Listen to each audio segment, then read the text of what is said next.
Kidney প্রতিস্থাপনের যুগান্তকারী সাফল্য অর্জন করেছেন বিজ্ঞানীরা।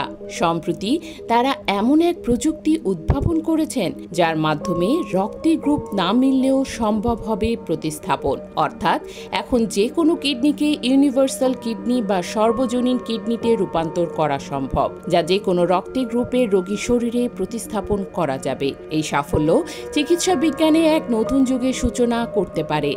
বিশ্বজুড়ে লাখ লাখ কিডনি রোগীর জন্য এটি হতে পারে আশার আলো। সায়েন্স অ্যালার্টে প্রকাশিত একটি প্রতিবেদনে বলা হয়েছে, বিজ্ঞানীরা এক বিশেষ প্রক্রিয়ার মাধ্যমে এ রক্তের গ্রুপের একটি কিডনিকে ও টাইপে রূপান্তর করেছেন, যা সব ধরনের রক্তের গ্রুপের সঙ্গে মিলে যায়। গবেষণাটি পরিচালনা করেছেন কানাডার টরন্টো ইউনিভার্সিটি ও টরন্টো জেনারেল হাসপাতালের একদল বিজ্ঞানী। তারা কিডনির রক্তনালীতে থাকা বিশেষ ধরনের এনজাইম ব্যবহার করে রক্তের গ্রুপ নির্ধারণ করা প্রোটিন মুছে দেন।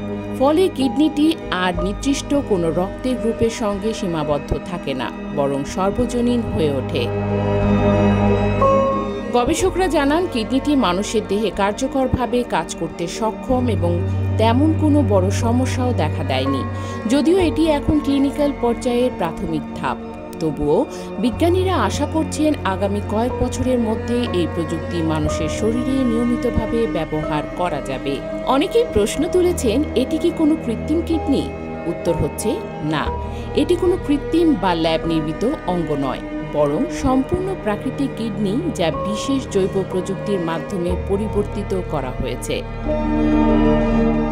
বিশ্ব স্বাস্থ্য সংস্থার তথ্য অনুযায়ী বিশ্বজুড়ে বর্তমানে প্রায় ৮০ লাখ মানুষ কিডনি বিকলতায় ভুগছেন, যাদের অনেকেরই জীবন বাঁচাতেই প্রতিস্থাপন প্রয়োজন। প্রতি বছর প্রায় ২ লাখ রোগী কিডনি প্রতিস্থাপনের অপেক্ষায় মারা যান, কারণ উপযুক্ত ডোনার খুঁজে পাওয়া যায় না। অনেকে বাঁচার আশায় বছরের পর বছর ডায়ালিসিসের সাহায্য নেন, যা শুধু কষ্টদায়ক নয়, ব্যয়বহুলও।